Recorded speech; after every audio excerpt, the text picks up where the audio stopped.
Have you ever wondered about the direction Muslims face when they pray? It's called the Qibla, and it points towards the Kaaba in Mecca. But it wasn't always this way.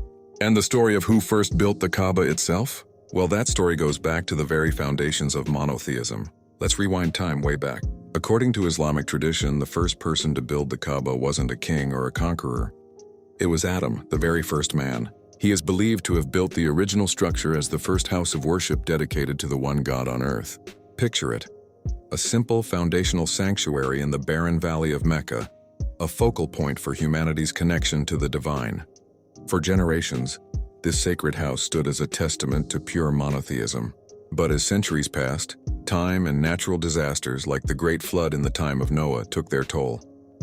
The original structure was lost, its foundations buried beneath the sands.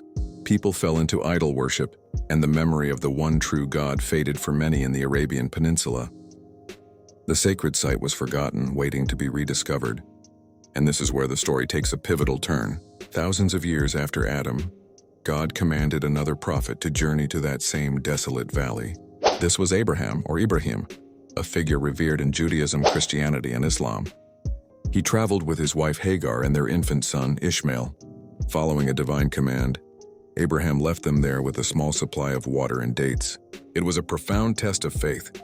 It's here in this valley that the miracle of the Zamzam wellspring occurred, saving Hagar and Ishmael from thirst and giving rise to the settlement of Mecca. Years later, Abraham returned. God then gave him and a now-grown Ishmael a monumental task: to find the original foundations laid by Adam and to rebuild the house of God. Father and son worked together, stone by stone, raising the walls of the Kaaba once more. They weren't just building a structure, they were re-establishing a global center for the worship of the one God. Abraham prayed for Mecca to be a sanctuary, and for a prophet to be raised from among his descendants there.